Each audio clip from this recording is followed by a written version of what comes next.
which, I've just lost my track, actually, smoking too much dope. Where was I going? Well, we were talking about all the difference between the fantastical and the practical, that there's this inclination to accept things that are fun. Yeah. You know, that's what I was going to say, is that when you start talking about the Anunnaki, those from heaven to earth came, these fantastic creatures from... Thank you. You've brought my memory back. Nibiru. I remembered what I was going to say. What's Maybe interesting... you need some pot, because I know Randall wants some. Could be good. What's interesting is that the level of technology that Zechariah attributes to the Anunnaki oblique Nephilim, that level of technology is the level of technology that we had in the 1970s when we were... NASA was doing its stuff. So it's NASA technology from the 1970s that is projected out onto...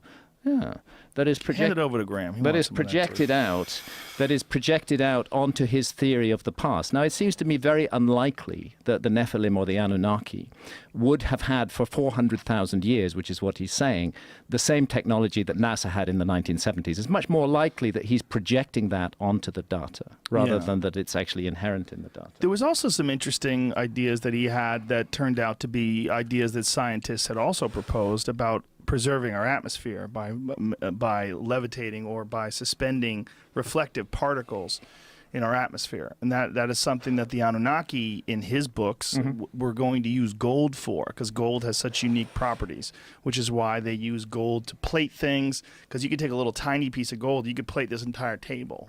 Gold is a really spectacular piece of, I mean, it's just, there's nothing like it, right?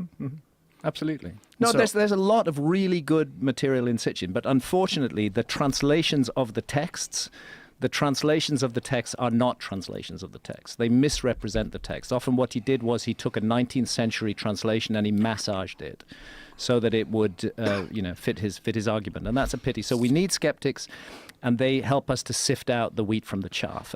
But occasionally what the skeptics do with this drive to criticize anything that's not mainstream, occasionally what they do is they let go a really good idea, which deserves investigation and which the human species could benefit from. And that's my feeling, is we're this amazing species, we've developed all this science.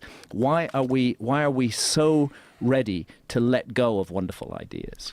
Well, it's also fascinating to me that because of what Sitchin has been sort of criticized for, people now ignore the stuff that's absolutely undeniable, like the actual stone tablets themselves, the clay tablets, where you can see the depictions of the solar system.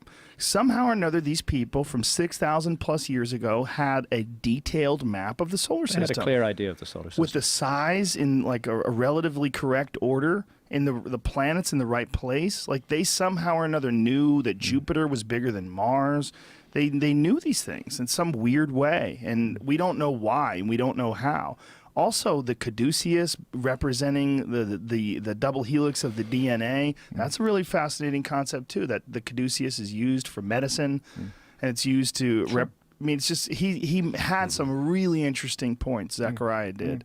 So it's kind of too bad there was so much crazy involved in that. I think what any of us should do when we're exploring the deep and hidden mysteries of the past is to go to a lot of different sources. Go to a lot of, don't just stick with the mainstream. Don't just stick with the alternative, but try to bring it all together. And in a way, that's what I try to do in my books, except the skeptics still hate them.